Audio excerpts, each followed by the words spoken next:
ആര് കൈവിട്ടാലും പടച്ചറപ്പ് നിന്നെ കൈവിടൂല. അല്ലാഹു നിന്നെ സഹായിക്കുമെന്ന് അല്ലാഹുവിന്റെ വിശുദ്ധ ഖുർആൻ. ആ ഓർമ്മയാണ് എനിക്കും നിങ്ങൾക്കും വേണ്ടത്. ആ ഓർമ്മയാണ് എനിക്കും നിങ്ങൾക്കും വേണ്ടത്. എന്റെ പ്രിയപ്പെട്ടവരെ, 5 എണ്ണം പഠിച്ചു. 6ാമത്തെ കാര്യം എന്തെന്നറിയുമോ? അല്ലാഹുവേ, പരിശുദ്ധമായ ഖുർആൻ പറയുകയാണ്, قل يصيبنا إلا ما كتب الله لنا هو مولانا وعلى الله فليتوكل المؤمنون.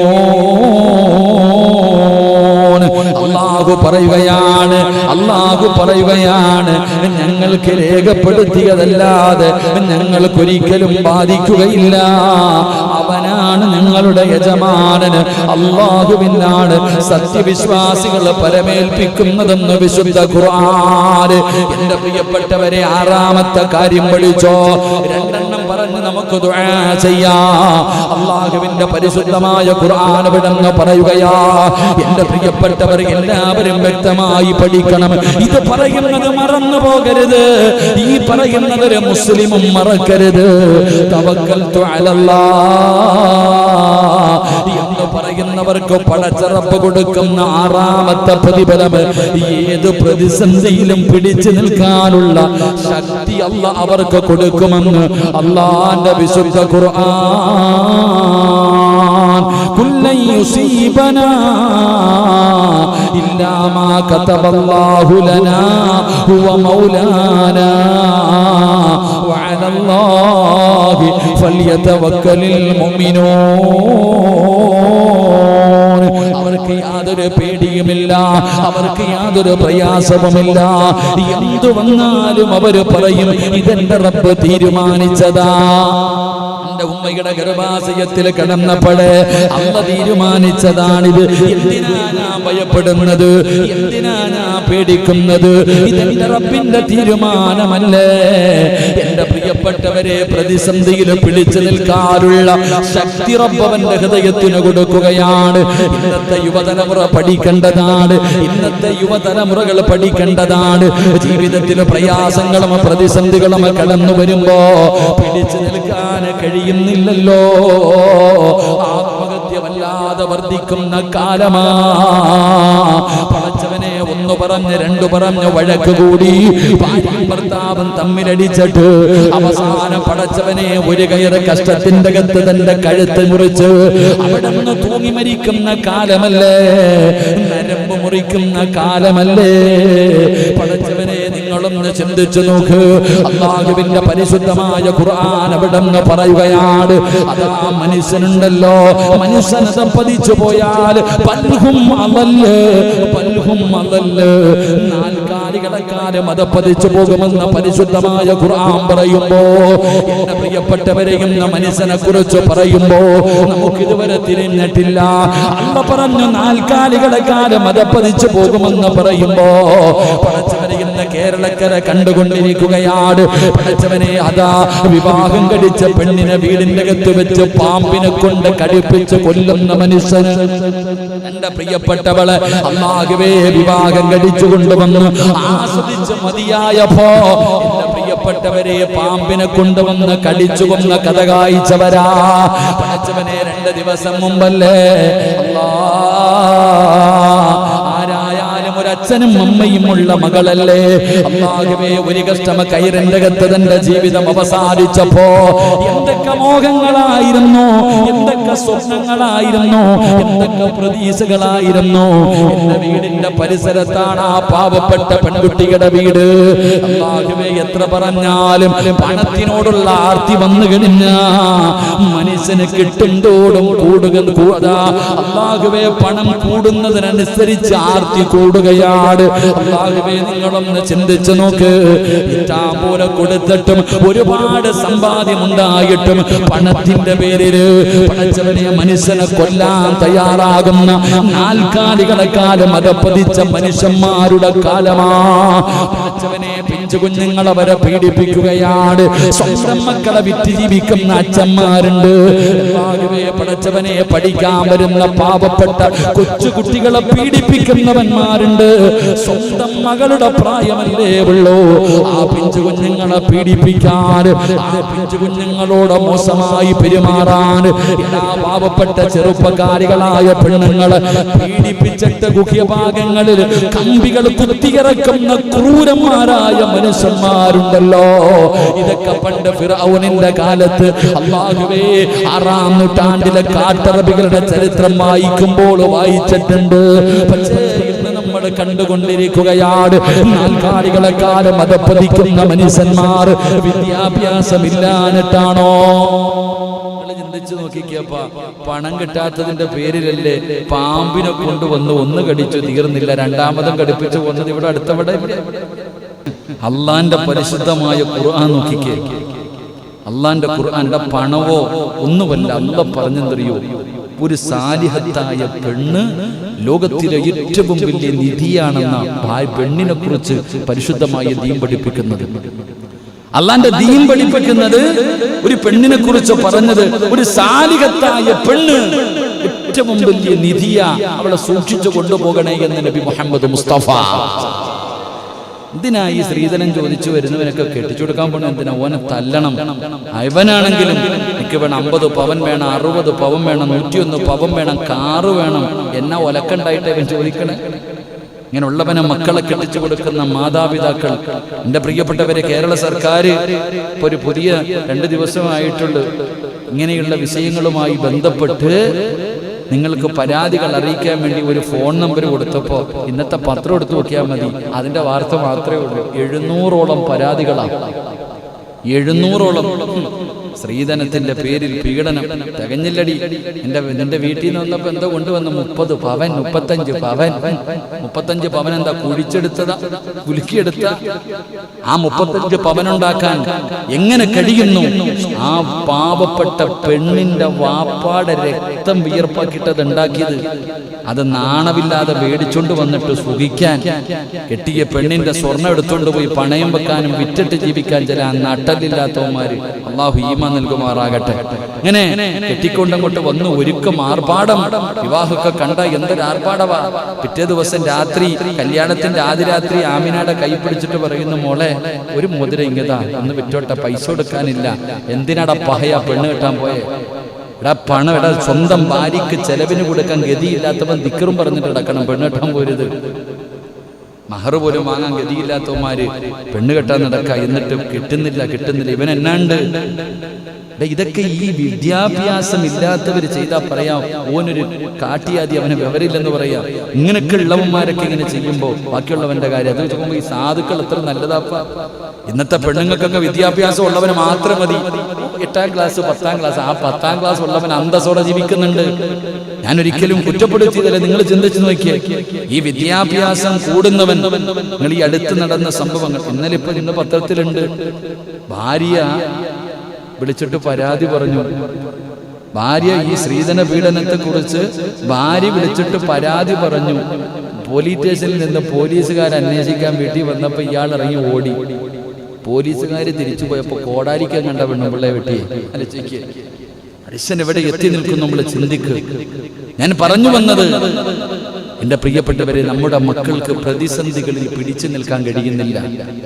മാനസികമായിട്ട് കുടുംബ വഴക്കുകൾ മാത്രമേ ഉള്ളൂ. എന്റെ പൊന്നാര കമ്മിറ്റിക്കാര്, നിങ്ങൾ എഴുതിക്കൊണ്ടിരിക്കല്ലേ, ഇങ്ങനെ ഉള്ളതിലൊക്കെ പിടിച്ചോണ്ടോ. ഇപ്പൊ നല്ല അവസര. ഈ അമ്മായിയമ്മമാർക്ക് അള്ള കൊടുത്തിരിക്കുന്ന സമയം ഇപ്പോഴാ. പിടിച്ചാൽ നല്ലതാ, കൊണ്ടുവന്ന് ഇരുത്തിയിട്ട് കൊടുക്കണം. ഇപ്പൊ നല്ല പിടിപ്പ കൊടുത്ത അകത്തല്ല. ചില പെണ്ണുങ്ങൾക്ക് അമ്മായിയമ്മമാർ നല്ലവരുണ്ട്, ഒരിക്കലും ഞാൻ കുറ്റപ്പെടുത്തുന്നില്ല. സ്വന്തം മകളെ പോലെ കാണുന്ന ഒരുപാട് ഉമ്മമാരുണ്ട്. എന്റെ മകളാ വെറുതെ പറഞ്ഞാൽ പോരാ, എന്റെ മകളാണെന്ന് പറഞ്ഞ് സ്നേഹിക്കുന്ന ഒരുപാട് ഉമ്മമാരുണ്ട്. പക്ഷെ ചിലതങ്ങനല്ല. എന്താ പറയാ, മോൻ മരിച്ചാലും കുഴപ്പമില്ല, ഇവള് കരയണം. സ്വന്തം മകൻ മരിച്ചാലും കുഴപ്പമില്ല, ഇവള് കരയണം എന്നാഗ്രഹിക്കുക. സ്വന്തം മോൻ തീർന്നോട്ടെ, എന്നാലും മരുമോള് കരയണമെന്ന് ആഗ്രഹിക്കുന്ന മാതാപിതാക്കൾ പ്രായം കുറെ ചെന്നു, എന്നാലും ജീവിക്കാൻ വിടില്ല. തന്റെ മക്കള് സന്തോഷത്തോടെ ജീവിക്കുന്നത് കാണാൻ അസൂയപ്പെടുന്ന മാതാപിതാക്കൾ, അമ്മമാർ. സ്വന്തം മക്കള്, അവര് ചെറുപ്പക്കാര്, ഭാര്യയും ഭർത്താവും കൂടെ സന്തോഷത്തോടെ കളിച്ച് ചിരിച്ച് നടക്കുന്നത് കാണുമ്പോ എന്താ, അപ്പൊ പിന്നെ അടി ഉണ്ടാക്കണം, രണ്ടിനും രണ്ട് തട്ടിലാക്കണം, അപ്പോഴേ സമാധാനം വരൂ. എന്നിട്ട് നിന്റെ വീട്ടിൽ നിന്ന് കിട്ടിയ വള ചെറുതായി പോയി, മാല ചെറുതായി പോയി എന്ന് പറഞ്ഞ് കുറ്റപ്പെടുത്ത അല്ലാഹുവിന്റെ റസൂൽ സല്ലല്ലാഹു അലൈഹി വസല്ലമ തങ്ങൾ പറഞ്ഞു, നിങ്ങൾ പെണ്ണിന്റെ പണം കണ്ടിട്ട് വിവാഹം കഴിക്കരുത്. അല്ലാഹുവിന്റെ ദീൻ അതാ പരിശുദ്ധമായ ദീൻ, എല്ലാരും ചെളിവാരി എറിയുന്ന പരിശുദ്ധമായ ദീൻ അവിടുന്ന് പഠിപ്പിച്ചു. പെണ്ണിന്റെ കാൽച്ചുവട്ടിലാ സ്വർഗം കിടക്കുന്നത്. വേറെ ഏതെങ്കിലും ഒരു മതം പഠിപ്പിക്കുന്നുണ്ടോ? പെണ്ണിന് മഹത്വം കൊടുത്ത ലോകത്തിലെ ഏറ്റവും വലിയ നിധി പെണ്ണാണ്, ഒരു സാലിഹത്തായ ഭാര്യയാണെന്ന് പഠിപ്പിച്ച ദീൻ പെണ്ണിന്റെ കാൽച്ചുവട്ടിൽ. എന്തിന്? മഹാനായ നബി മുഹമ്മദ് മുസ്തഫ സല്ലല്ലാഹു അലൈഹി വസല്ലം ആ മുത്തി നബിയായി ഈ പ്രപഞ്ചം സൃഷ്ടിക്കാൻ കാരണം ആ മുത്തി നബിയുടെ കാൽച്ചുവട്ടി സ്വർഗമുണ്ടോ? പറവുണ്ടോ? ഇല്ല. സ്വർഗം തുറക്കുന്നത് നബിയാ, പക്ഷെ ആ നബിയുടെ കാൽച്ചുവട്ടിൽ സ്വർഗമില്ല. പക്ഷെ ആരുടെ കാൽച്ചുവട്ടിൽ? നമ്മുടെ ഉമ്മാടെ കാൽച്ചുവട്ടിൽ, അള്ളാന്റെ ദീൻ. അതുകൊണ്ട് റസൂലുള്ളാഹി തങ്ങൾ പറഞ്ഞു, പണം കണ്ടിട്ട് പെണ്ണ് കെട്ടരുത്, പണം കണ്ടിട്ട് പെണ്ണ് കെട്ടരുത്. പെണ്ണിന്റെ പണം നോക്കിയിട്ട് വിവാഹം കഴിച്ചാൽ എത്ര കോടിക്കണക്കിനുള്ളവനാണെങ്കിലും അള്ളാഹു അവന് ദാരിദ്ര്യം കൊടുക്കുമെന്ന് ആദരവായ പ്രവാചകൻ നബി മുഹമ്മദ് മുസ്തഫ. അങ്ങനെ കെട്ടിയവര് പലരും ചൊറിയും കുത്തി വീട്ടിയിരിപ്പുണ്ട്. അള്ളാഹു കാക്കമാറാകട്ടെ. അല്ലേപ്പാ ഇല്ലേ? എത്ര പേരുണ്ട്, എത്ര കോടിക്കണക്കിനുണ്ടായിരുന്നു, ഒന്നുമില്ലപ്പം വെറുതെ ഇരിക്കാം. അതുകൊണ്ട് എന്റെ പ്രിയപ്പെട്ടവരെ, സ്ത്രീധനം എന്ന് തന്നെ, സ്ത്രീ തന്നെ ഏറ്റവും വലിയൊരു ധനമാണ്. അത് മതി. അള്ളാഹു നമുക്ക് ഭാഗ്യം നൽകുമാറാകട്ടെ. ഒരുപാട് പൈസയായിട്ട് വന്നിട്ട് എൻ്റെ വീട്ടിൽ നിന്ന് കൊണ്ടുവന്നതാ, എൻ്റെ വീട്ടിൽ നിന്ന് കൊണ്ടുവന്നതാ, ഞാൻ വെറുതെ വലിഞ്ഞു കയറി വന്നതല്ല, 101 പവനും കാറുമായിട്ട് വന്നതാ എന്ന് പറഞ്ഞ് സമാധാനക്കെടുത്തതിനേക്കാളും നല്ലത് ഉള്ളത് അങ്ങോട്ട് കൊണ്ടിട്ട ആമിനെ നിന്നെ കെട്ടിയത്. സന്തോഷത്തോടെ ജീവിക്ക്. അള്ളാഹു ഭാഗ്യം തരുമാറാകട്ടെ, അള്ളാഹു ഭാഗ്യം തരുമാറാകട്ടെ. അപ്പൊ ഞാൻ പറഞ്ഞു വന്നത്, ഇന്നത്തെ പെൺകുട്ടികൾ ഇന്നലെ ഒരു വാപ്പ എന്നെ വിളിച്ചിട്ട് പറയുന്നു, ഉസ്താദേ, ഉറപ്പിച്ചു വെച്ച കല്യാണത്തിൽ നിന്ന് എൻ്റെ മകൾ ഇപ്പൊ പുറകിലോട്ട് പോകാം. എന്തേ കാരണം? ഇങ്ങനല്ലേ ആണുങ്ങൾ മൊത്തം ഈ സ്വർണമൊക്കെ ആയിട്ട് നമ്മളങ്ങോട്ട് പോയി, നമ്മളെ മടുത്ത് കഴിയുമ്പോൾ ഇതല്ലേ നമ്മളോട് കാണിക്കുന്നത്? ഉറപ്പിച്ചു വെച്ച വിവാഹത്തിൽ നിന്ന് എൻ്റെ മകള് പുറകിലോട്ട് പോകുന്നു. ഉസ്താദ്, എന്താ വഴിയെന്ന് നാം ചിന്തിക്കണം. എന്തുകൊണ്ട്? അള്ളാഹുവിനെ കുറിച്ച് അവർക്ക് അറിയാത്തത് കൊണ്ട്, അല്ലാഹ് ആരാണെന്നറിയാത്തത് കൊണ്ട്. പടച്ച റബ്ബിനെ മനസ്സിലാക്കി കഴിഞ്ഞാൽ എല്ലാ കാര്യങ്ങളും അള്ളാഹുവിനെ പരമേൽപ്പിക്കാൻ തയ്യാറായ ശക്തി അല്ലാഹ് തരും. ഏത് പ്രതിസന്ധിയിലും പിടിച്ചു നിൽക്കാൻ ഒരിക്കലും പതറിപ്പോകൂല, ഒരിക്കലും പതറിപ്പോകൂല. എത്ര കൊല്ലമാകട്ടെ, എന്തിനാ മനുഷ്യ? ഇടയ്ക്കിടയ്ക്ക് അയ്യൂബ് നബിയുടെ ചരിത്രം എടുത്ത് വായിച്ചു നോക്ക്.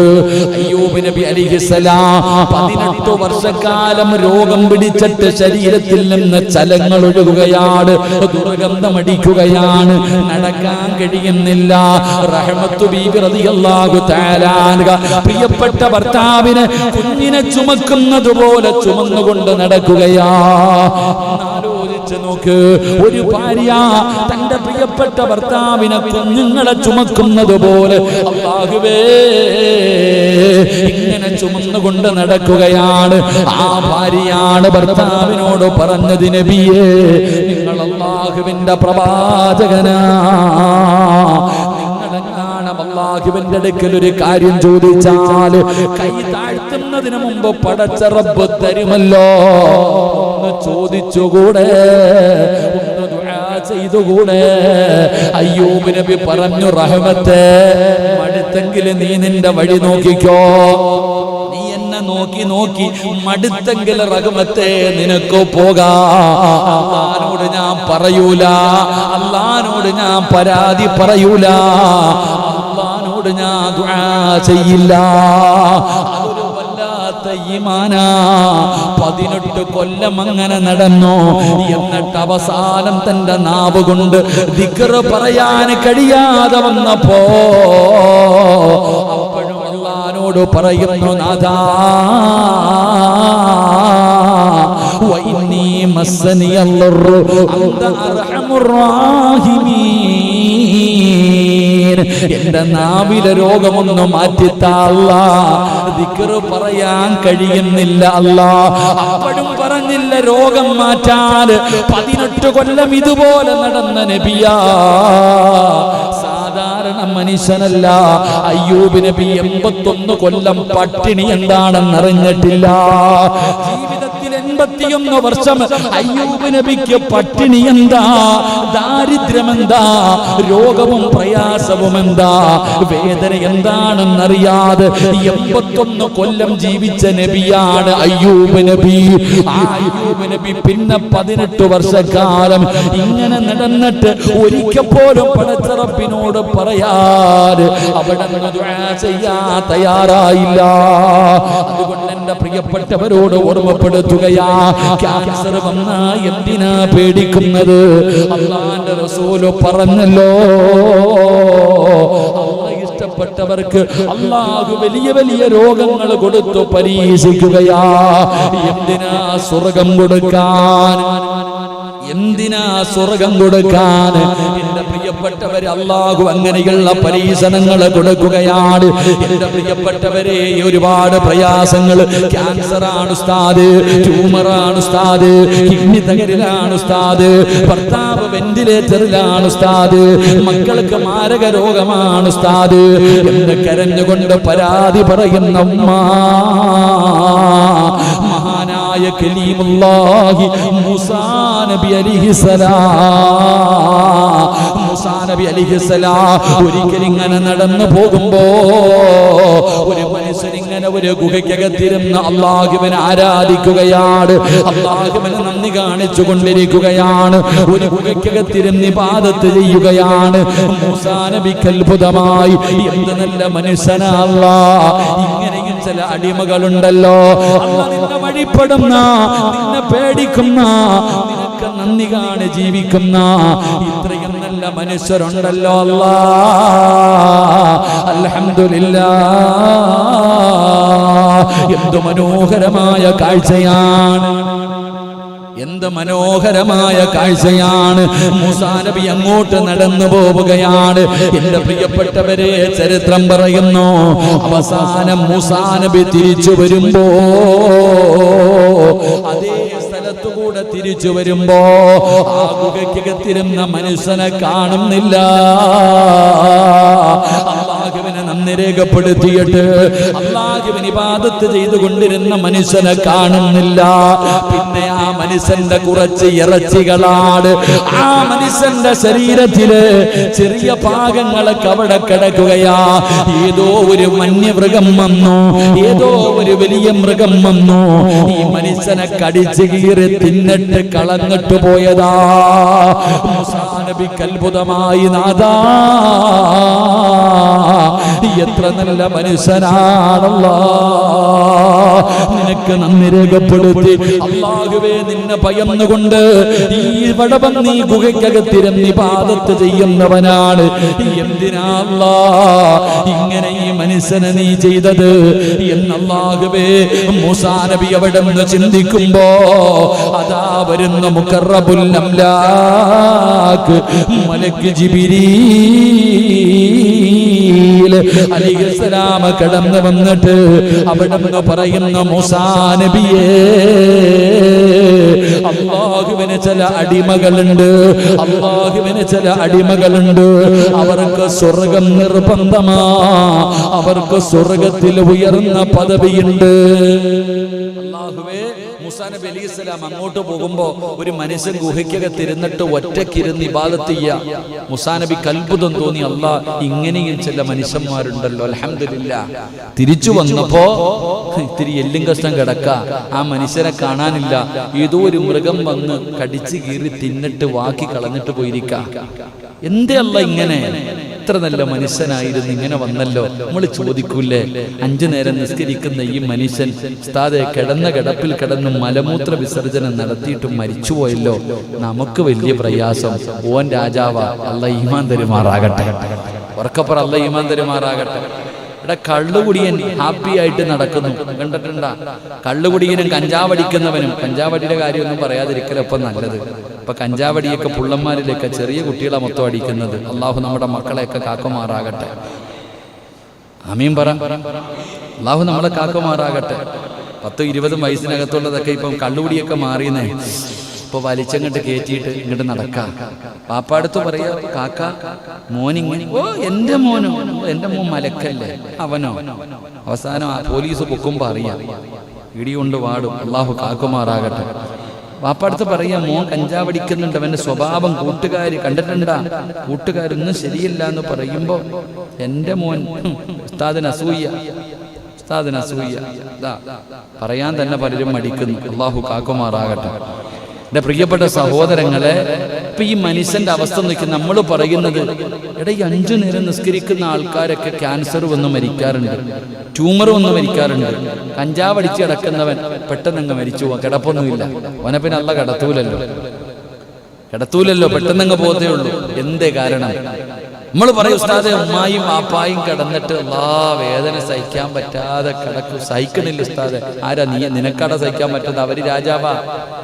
മൂസാ നബി അലൈഹിസ്സലാമിനോട് പറയുന്നു, ഈ മനുഷ്യൻ സ്വർഗത്തിന്റെ അവകാശിയാണ്, ഇദ്ദേഹത്തിന് സ്വർഗത്തിൽ ഉയർന്ന പദവിയുണ്ട്. പക്ഷെ ഈ മനുഷ്യൻ ചെയ്യണ ഇബാദത്ത് കാരണം ഒരിക്കലും അവിടെ പോകാൻ പറ്റൂല.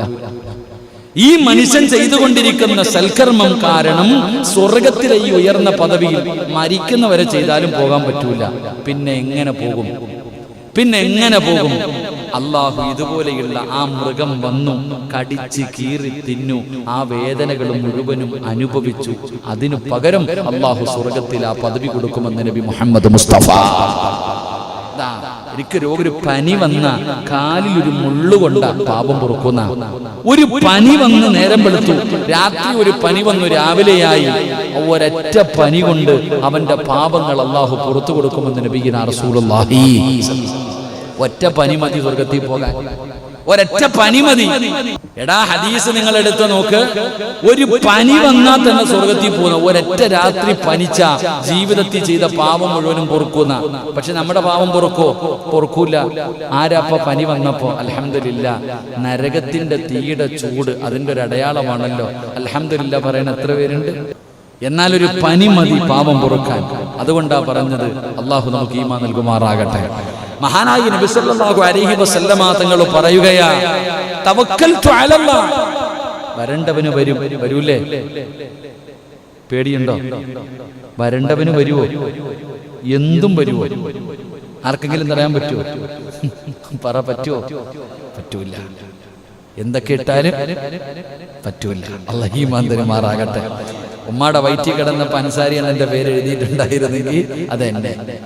ഉമ്മാടെ വയറ്റിൽ കിടന്ന് 4 മാസം ആയപ്പോ അള്ളാഹ് എഴുതി വെച്ചിട്ടുണ്ട്. ആ എഴുതി വെച്ചവർക്കൊക്കെ വന്നു പോയി. അള്ളാഹു കാക്കുമാറാകട്ടെ, അള്ളാഹു ശിവ നൽകുമാറാകട്ടെ.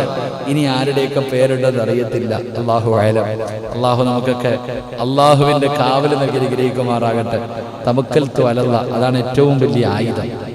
ഇതൊക്കെ ഇട്ടാലും, മാസ്ക് ധരിച്ചാലും, അകലം പാലിച്ചാലും, സാനിറ്റൈസ് ഉപയോഗിച്ചാലും, കയ്യിൽ ഉറയിട്ടാലും എന്ത് പറയണം? ഇതൊക്കെ ചെയ്തിട്ട് അവസാനം എന്താ പറയണ്ടേ? വേണ്ട, ഇതൊന്നും ചെയ്യണ്ട, അള്ളാഹ് തീരുമാനിച്ചല്ലേ വരത്തുള്ളൂ എന്ന് പറഞ്ഞോണ്ട് നടന്നാലോ മൂലയിൽ കിടക്കും. ചെയ്യേണ്ടതൊക്കെ ചെയ്യണം, എന്നിട്ട് അൽഹംദുലില്ലാഹ് നടക്കണം. പക്ഷെ അത് മാത്രമായി പോകരുത്. ഇതാണ് തടയുന്ന വസ്തു എന്നായി പോയി. അള്ളാഹു നമുക്ക് ഈമാൻ നൽകുമാറാകട്ടെ. അല്ലാഹ് ഈമാൻ നൽകുമാറാകട്ടെ. മഹാനായ പ്രവാചകൻ നബി മുഹമ്മദ് മുസ്തഫ സല്ലല്ലാഹു അലൈഹി വസല്ലമ തങ്ങൾ പറയുന്നു, 5ാമത്തെ 6ാമത്തെ പ്രതിഫലം എന്തെന്നറിയുമോ? അള്ളാഹുവിന്റെ ഹൃദയത്തിലെ ധൈര്യം കൊടുക്കുകയാണ്. അവൻ ഒരിക്കലും തൂങ്ങാൻ തോന്നുകയില്ല. അവൻ ആത്മഹത്യയെ കുറിച്ച് ചിന്തിക്കുക പോലുമില്ല. അവൻ ചിന്തിക്കുന്നത് എന്തെന്നറിയോ? ഒരു കയറ്റം കഴിഞ്ഞാൽ ഒരിറക്കമുണ്ടല്ലോ, ഒരു ദുഃഖം കഴിഞ്ഞാൽ ഒരു സന്തോഷമുണ്ടല്ലോ. എന്റെ റബ്ബന്റെ കൂടെയില്ലേ, എന്റെ റബ്ബന്റെ കൂടെയില്ലേ, എന്തിനാ ഞാൻ ഭയപ്പെടുന്നത്? അതാണ് മഹാനായ നബി മുഹമ്മദ് മുസ്തഫ സല്ലല്ലാഹു അലൈഹി വസല്ലമ തങ്ങൾ പേടിച്ച് വിറച്ചുകൊണ്ട് പരാതി പറയുന്ന അബൂബക്കറിനോട് പറഞ്ഞ, അബൂബക്കർ, അല്ലാഹ് നമ്മുടെ കൂടെയില്ലേ? ഇവൻ അവന്റെ കാലിൽ നോക്കണമെങ്കിൽ തീരുമാനിക്കുന്നത് അല്ലാഹയല്ലേ? അവൻ വിചാരിച്ചാ നോക്കൂലല്ലോ. നബിയെ അവൻ മോളി നിൽക്കുന്ന നബിയെ, ഒന്ന് കുനിഞ്ഞൊക്കെ നമ്മളെ പിടിക്കുന്ന നബിയെ, നമ്മളെ കൊല്ലും നബിയെ. ഇല്ല അബൂബക്കറെ, ഇല്ല അബൂബക്കറെ. എന്തേ നബിയെ? ഓൻ കാലി നോക്കണമെങ്കിൽ അല്ലാഹ് തീരുമാനിക്കണമെന്ന് നബി മുഹമ്മദ് മുസ്തഫ.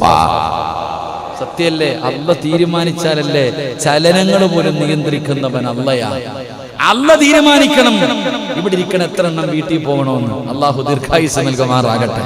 അല്ലാഹ് ദീർഘായുസ്സ് നൽകുമാറാകട്ടെ.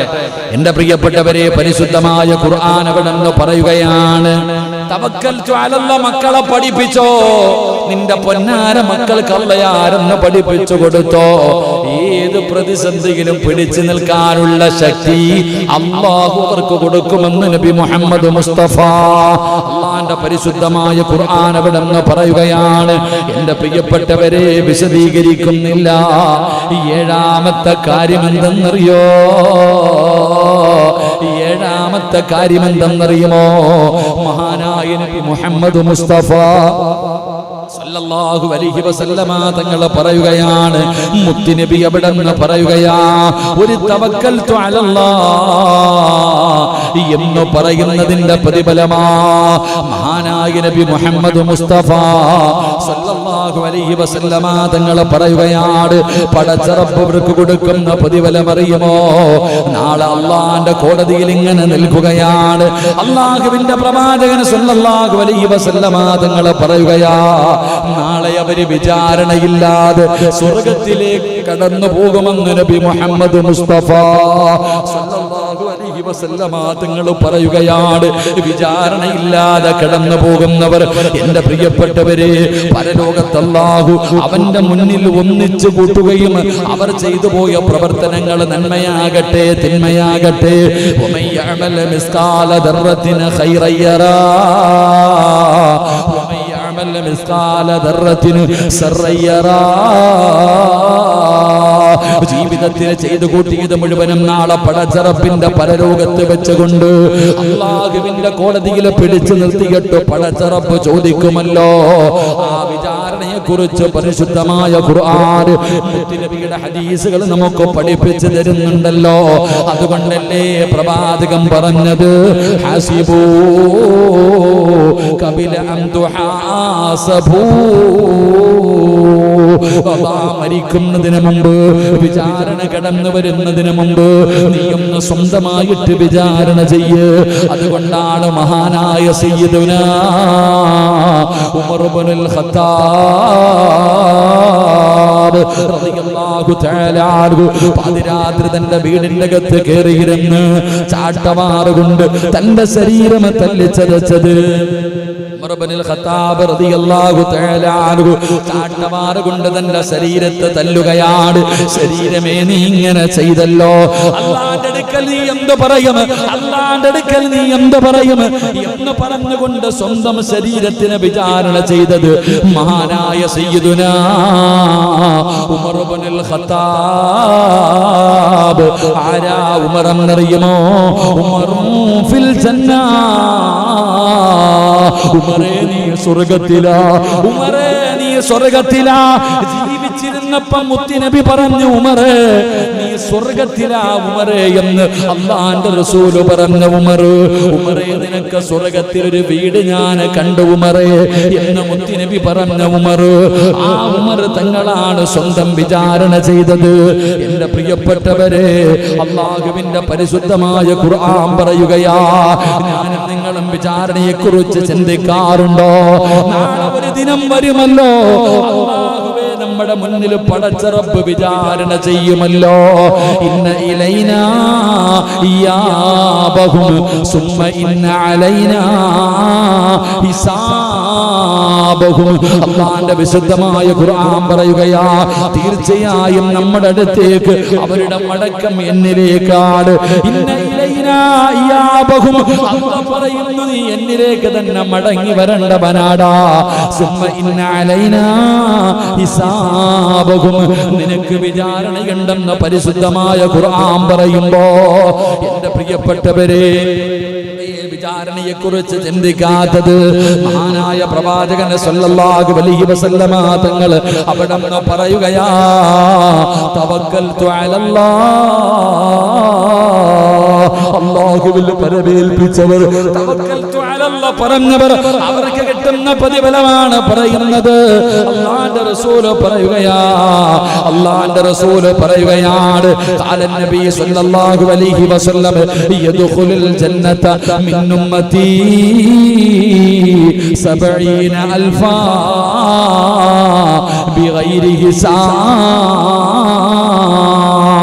നാളെ വിചാരണ നടക്കുന്ന വേളയിൽ അല്ലാഹുവിന്റെ പ്രവാചകൻ സല്ലല്ലാഹു അലൈഹി വസല്ലമ തങ്ങളുടെ സമുദായത്തിലെ ഒരു വിഭാഗം ആൾക്കാർ, പടച്ചവനെ നമ്മളൊക്കെ റബ്ബിന്റെ കോടതിയിൽ ഇങ്ങനെ നിൽക്കുമ്പോ ആദം നബിയും നൂഹ് നബിയും ഇബ്രാഹിം നബിയും മൂസാ നബിയും ദാവൂദ് നബിയും യാക്കൂബ് നബിയും യൂനുസ് നബിയും യൂസുഫ് നബിയും യഹ്യാ നബിയും ഹാറൂൻ നബിയും അയ്യൂബ് നബിയും സുലൈമാൻ നബിയും ഇങ്ങനെ ലോകത്ത് കടന്നു വന്ന പ്രവാചകന്മാര്, ആ പ്രവാചകന്മാരുടെ അനുയായികൾ മുഴുവനും നാളെ പടച്ച റബ്ബിന്റെ കോടതിയിൽ ഇങ്ങനെ നിൽക്കുമ്പോ അതാ കടന്നു വരികയാ ഒരു വിഭാഗം, ഇങ്ങനെ കടന്നു വരികയാ 70,000 പേര്. 70,000 പേര്. ആ 70,000-ത്തിലെ ഓരോ വ്യക്തികളുടെ കൂടെ 70,000 പേര്. ആ 70,000-ത്തിലെ ഓരോ മനുഷ്യന്റെ കൂടെ 70,000 പേര്. ഇങ്ങനെ ലക്ഷക്കണക്കിന് ജനങ്ങൾ ഇങ്ങനെ കടന്നു വരികയാണ്. റബ്ബിന്റെ മുന്നിൽ കടന്നു വരുമ്പോ, അല്ലാഹുവിന്റെ മുന്നിലേക്ക് കടന്നു വരുമ്പോ അല്ലാഹു പറയുകയാ, യദ്ഖുലൂനൽ ജന്ന ബിഗൈരി ഹിസാബ്. ഇന്ന് വിചാരണയില്ല, ഇന്ന് നിങ്ങളോട് ചോദ്യമില്ല, ദുനിയാവിലെ ജീവിതത്തെ കുറിച്ച് ചോദ്യമില്ല, സ്വർഗത്തിലേക്ക് കടന്നു പൊക്കോ എന്ന് അല്ലാഹുവിന്റെ റസൂൽ അവിടെന്ന് പറയുകയാ. ഇങ്ങനെ കടന്നു പോകുന്ന ഒരു വിഭാഗമുണ്ട്. നാളെ 70,000 പേര് വരും. ആ 70,000-ത്തിൽ ഓരോ വ്യക്തിയുടെ കൂടെ 70,000. അപ്പൊ ഒന്ന് കൂട്ടി നോക്കിക്കേ എന്റെ പ്രിയപ്പെട്ടവർ. അങ്ങനെ ഒരു വിഭാഗം നാളെ പരലോകത്തുകൂടെ വിചാരണയില്ലാതെ സ്വർഗത്തിലേക്ക് കടന്നു പോകുമെന്ന് നബി മുഹമ്മദ് മുസ്തഫ, ഉറക്കെ നബി മുഹമ്മദ് മുസ്തഫ സല്ലല്ലാഹു അലൈഹി വസല്ലം. അല്ലാഹു കൂട്ടത്തിൽ നമ്മളെ പെടുത്തുമാറാകട്ടെ. അല്ലാഹു കൂട്ടത്തിൽ പെടുത്തുമാറാകട്ടെ. എന്റെ പ്രിയപ്പെട്ട സഹോദരങ്ങൾ, വലിയൊരു ഹദീസ് കാണാം. അല്ലാഹുവിന്റെ പ്രവാചകൻ സല്ലല്ലാഹു അലൈഹി വസല്ലമ തങ്ങൾ മഹാനായ ഇബ്നു അബ്ബാസ് റളിയല്ലാഹു തആല അൻഹു നിവേദനം ചെയ്യുന്ന ഹദീസ്. അല്ലാഹുവിന്റെ പ്രവാചകൻ സല്ലല്ലാഹു അലൈഹി വസല്ലമ തങ്ങൾ സഹാബത്തിന്റെ മുന്നിൽ ഇരുന്നു കൊണ്ട് രംഗങ്ങളെ കുറിച്ച് വിശദീകരിക്കുകയാണ്. അല്ലാഹുവിന്റെ പ്രവാചകൻ സല്ലല്ലാഹു അലൈഹി വസല്ലമ തങ്ങൾ അപ്പൊ ഇങ്ങനെ പറഞ്ഞു കൊടുത്തു, സ്വഹാബ നാളെ ഇങ്ങനെ പറയും, കിഴക്കു ഭാഗത്തേക്ക് നോക്ക്, പടിഞ്ഞാറ് ഭാഗത്തേക്ക് നോക്ക്. റസൂലുള്ളാഹി തങ്ങളോട് ഇങ്ങനെ പറയും. നോക്കുമ്പോ ഓരോ വിഭാഗങ്ങളെ കാണാം. അവസാനം നോക്കുമ്പോ ഒരു സംഘം ഇങ്ങനെ വരുന്നു, വല്ലാത്ത ഒരു സംഘം. മഹാനായ നബി മുഹമ്മദ് മുസ്തഫ സല്ലല്ലാഹു അലൈഹി വസല്ലമ തങ്ങളുടെ സമുദായമാണ് കടന്നു വരുന്നത്. മുത്തുനബി സല്ലല്ലാഹു അലൈഹി വസല്ലമ തങ്ങളുടെ സമുദായം അവരിങ്ങനെ കടന്നു വരും. എൻ്റെ പ്രിയപ്പെട്ട സഹോദരങ്ങളെ, അവർ വിചാരണയില്ലാതെ സ്വർഗത്തിലേക്ക് കടന്നു പോകും. അള്ളാഹുവിൻ്റെ റസൂൽ സല്ലല്ലാഹു അലൈഹി വസല്ലമ തങ്ങൾ ഇത് പറഞ്ഞിട്ട് സഹാബത്തിന്റെ മുന്നിൽ നിന്ന് എഴുന്നേറ്റ് വീടിനകത്ത് പോയി. പള്ളിക്കകത്തിരുന്നിട്ട് പ്രവാചകൻ സല്ലല്ലാഹു അലൈഹി വസല്ലമ തങ്ങൾ പറഞ്ഞു, നാളെ പടച്ച റബ്ബിന്റെ പരലോകത്ത് വെച്ച് ഇങ്ങനെ ഒരു വിഭാഗം കടന്നു വരും, അവർ വിചാരണയില്ലാതെ സ്വർഗത്തിലേക്ക് കടന്നു പോകും. ഇത്രയും പറഞ്ഞിട്ട് മുത്തുനബി എഴുന്നേറ്റങ്ങ് പോയി. സഹാബത്ത് ചർച്ച തുടങ്ങി. ആരാ പടച്ചവനെ? അവര് പറയുന്നത് ജനിച്ചപ്പോ തന്നെ മുസ്ലിമായിട്ട് ജനിച്ചവരായിരിക്കും. നമ്മള് ജാഹിലിയ കാലഘട്ടത്തിൽ നിന്ന് കയറി വന്ന അവര് ചിന്തിക്കേണ്ടതാ, ആ സ്വഹാബി കന്നുജു, സഹാബത്ത് നക്ഷത്ര തുല്യരാണെന്നപടി സഹാബത്ത് പറയാ, നമ്മളൊന്നും ജനിച്ചപ്പോൾ മുസ്ലിം ആയിരുന്നില്ലല്ലോ, നമ്മളൊക്കെ എങ്ങനെ ജാഹിലിയ കാലഘട്ടത്തിൽ ജീവിച്ചവരാ, നമ്മൾ അള്ളാന്റെ ദീൻ മനസ്സിലാക്കിയിട്ട് ദീനിലേക്ക് കടന്നു വന്നവരാ. പക്ഷേ നബി സല്ലല്ലാഹു അലൈഹി വസല്ലം തങ്ങൾ പറഞ്ഞ ഈ വിഭാഗം ചിലപ്പോൾ ജനിച്ചപ്പോൾ തന്നെ മുസ്ലിമായിട്ട് ജനിച്ചവരായിരിക്കും, അല്ലെങ്കിൽ യുദ്ധക്കളത്തിൽ പോയി ഷഹീദായവരായിരിക്കും, അല്ലെങ്കിൽ സമ്പത്ത് മുഴുവനും അള്ളാഹുവിന്റെ ദീനിനു വേണ്ടി കൊടുത്തവരായിരിക്കും. നമ്മളെ കാണി സങ്കടം. സഹാബത്ത് ഇങ്ങനെ പറഞ്ഞുകൊണ്ടിരിക്കുക. ഈ ചർച്ച ഇങ്ങനെ നബി സല്ലല്ലാഹു അലൈഹി വസല്ലം തങ്ങൾ കേട്ടു. അള്ളാഹുവിന്റെ പ്രവാചകൻ സല്ലല്ലാഹു അലൈഹി വസല്ലം തങ്ങൾ നോക്കുമ്പോൾ സഹാബത്ത് ചർച്ച നടത്ത, ഇത് ആരാ പടച്ചവൻ, ഇതാരാ ആ സമയത്ത് നബി സല്ലല്ലാഹു അലൈഹി വസല്ലമ തങ്ങൾ വന്നിട്ട് പഠിപ്പിച്ചു കൊടുത്തു.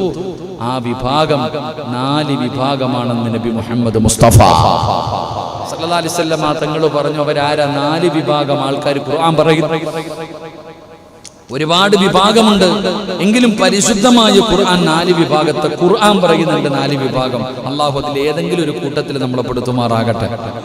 ആമീൻ പറ. അള്ളാഹു അതിൽ ഏതെങ്കിലും ഒരു കൂട്ടത്തിൽ നമ്മളെ പെടുത്തുമാറാകട്ടെ. അള്ളാഹുവിന്റെ പരിശുദ്ധമായ ഖുർആൻ 4 വിഭാഗം എണ്ണി പറയുന്നുണ്ട്. ആ 4 വിഭാഗം, ആ 4 വിഭാഗത്തിൽ ഒരു വിഭാഗം ഇൻഷാ അല്ലാഹ് 4 വിഭാഗം ഇപ്പൊ പറഞ്ഞ 11 മണിയാവാറായി, നിർത്താൻ പറ്റൂല. നമ്മുടെ വിഷയം ഇന്നും കെട്ടിപ്പോകും. ഒരെണ്ണം കൂടെ പറയാൻ കിടക്കണേ ഉള്ളൂ. ഇൻഷാ അല്ലാഹ് ഹിസാബില്ലാതെ സ്വർഗത്തിൽ പോണ വിഭാഗം നാളെ പഠിക്കാം. അള്ളാഹു ഭാഗ്യം തരുമാറാകട്ടെ. അള്ളാഹു ഭാഗ്യം തരുമാറാകട്ടെ. എങ്കിൽ ഒരു വിഭാഗം അള്ളാഹുവിന്റെ പരിശുദ്ധമായ ഖുർആൻ പറയുകയാണ്, അലാ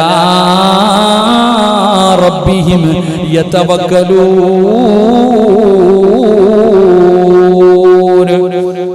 അള്ളാന്റെ ഖുർആൻ പറയുകയാണ്, നാളെ ഹിസാബില്ലാതെ സ്വർഗത്തിൽ കടന്നു പോകുന്ന 4 വിഭാഗം. അതിലെ ഒരു വിഭാഗം ആരെന്നറിയുമോ? തന്റെ സർവകാര്യങ്ങളും അല്ലാഹുവിനെ ഏൽപ്പിച്ചവരാ. ദുനിയാവിന്റെ കാര്യമാകട്ടെ പരലോകത്തിന്റെ കാര്യമാകട്ടെ എല്ലാ നന്മകളും തിന്മകളും അല്ലാഹുവിനെ ഏൽപ്പിക്കുന്നവരുണ്ടല്ലോ, തവക്കൽ ഏൽപ്പിക്കുന്നവരുണ്ടല്ലോ. മറ്റാരെയും അവലംബിക്കാതെ ഒരുത്തന്റെ മുന്നിലും പോയി യാചിക്കാതെ തന്റെ കാര്യങ്ങൾ അല്ലാഹുവിനെ ഏൽപ്പിക്കുന്നവരുണ്ടല്ലോ. അവരാണ് നാളെ ഹിസാബില്ലാതെ സ്വർഗത്തിലേക്ക് കടന്നു പോകുന്നത്. നബി മുഹമ്മദ് മുസ്തഫ വമൻ യതവക്കൽ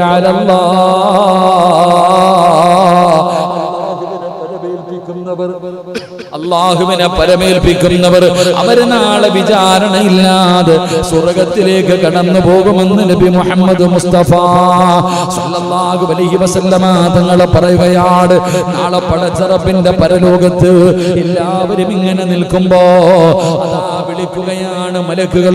ഒരു വിഭാഗത്തെ വിളിക്കുകയാണ്. അല്ലാഹുവിന്റെ മലക്കുകൾ അവിടെ നിന്ന് വിളിക്കുന്നു, നിങ്ങൾ അടുത്തേക്ക് വരിക.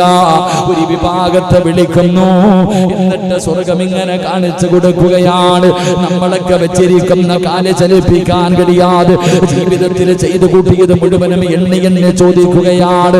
നിനക്ക് ആയുസ് തന്നല്ലോ, എങ്ങനെ ചെലവഴിച്ചു? നിന്റെ യുവത്വം എങ്ങനെ ചെലവഴിച്ചു? നീ പണം എങ്ങനെ ഉണ്ടാക്കി? അത് നീ എങ്ങനെ സമ്പാദിച്ചു? എങ്ങനെയാണ് ചെലവഴിച്ചത്? അല്ലാഹുവേ, വെച്ചിരിക്കുന്ന കാലനക്കണമെങ്കിൽ ഈ ചോദ്യത്തിന് മറുപടി പറയണമെന്നാ. അങ്ങനെ പടച്ചറപ്പിന്റെ പരലോകത്ത് വെച്ച് അല്ലാഹു എന്നെയും നിങ്ങളെയും വിചാരണ ചെയ്തുകൊണ്ടിരിക്കുമ്പോ ഈ ചോദ്യമൊന്നുമില്ലാതെ, ഈ വിചാരണയൊന്നുമില്ലാതെ സ്വർഗത്തിലേക്ക് കടന്നു പോകുന്ന ലക്ഷക്കണക്കിന് ആൾക്കാരുണ്ട്. അവരാരെന്നറിയോ? തവക്കൽതു അലല്ലാഹ്. അവര് തവക്കൽതു അലല്ലാഹ് പറഞ്ഞവരാ. അവരുടെ കാര്യങ്ങൾ അല്ലാഹുവിനെ പരമേൽപ്പിച്ചവരാ.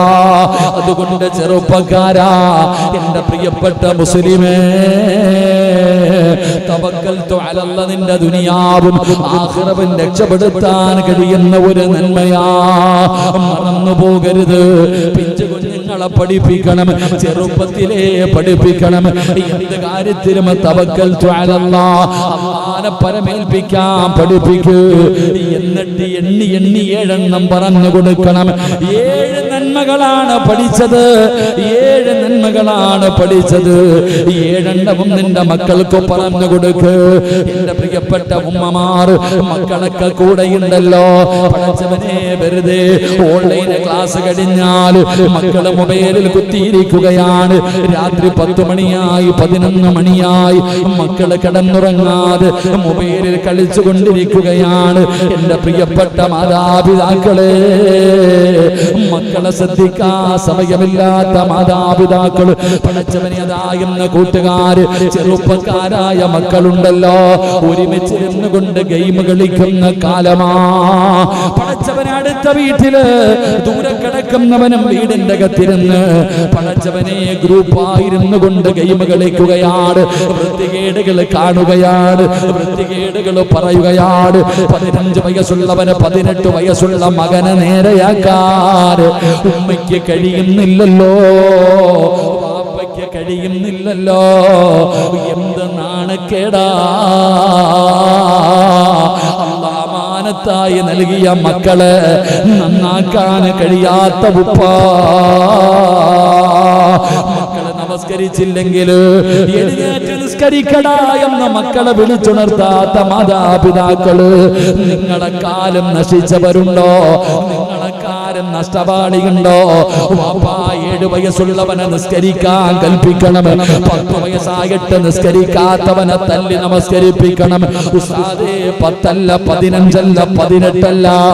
സ്വന്തം രാവിലെ 4 മണിക്ക് എഴുന്നേറ്റ് തഹജ്ജുദ് നിസ്കരിച്ചിട്ട് ദിക്റും പറഞ്ഞ് ഖുർആൻ ഓതി ദുആ ചെയ്തിട്ട് സുബഹി വരെ കാത്തിരുന്നു. സുബഹിക്ക് ബാങ്ക് വിളിച്ചു. പടച്ചവനെ സുന്നത്ത് നമസ്കരിച്ചു, ഫർദ് നമസ്കരിച്ചു. എന്നിട്ടും നിസ്കാരപ്പായിലിരുന്ന് ദിക്റും ദുആയും ചെയ്യുന്ന ഉപ്പാ സ്വർഗ്ഗത്തിൽ പോകുമെന്ന് കരുതിയോ? സ്വർഗ്ഗത്തിൽ പോകുമെന്ന് കരുതിയോ? വാപ്പ ടിവി കാണൂല, സീരിയൽ കാണൂല, സിനിമ കാണൂല, വൃത്തികേട് കാണൂല, വൃത്തികേട് പറയൂല. പക്ഷേ പൊന്നാര മക്കള് കാണുമല്ലോ. മക്കള് കാണാറുണ്ട്. വാപ്പ മിണ്ടൂല. വാപ്പ വിചാരിച്ച് ഞാൻ സ്വർഗത്തിൽ പോകുമെന്ന്. അല്ലാഹ് പറഞ്ഞതെന്തെന്നറിയോ? ഖൂ അൻഫുസകും വഅഹ്ലീകും നാറാ വഖൂദുഹാ അന്നാസു വൽ ഹിജാറാ.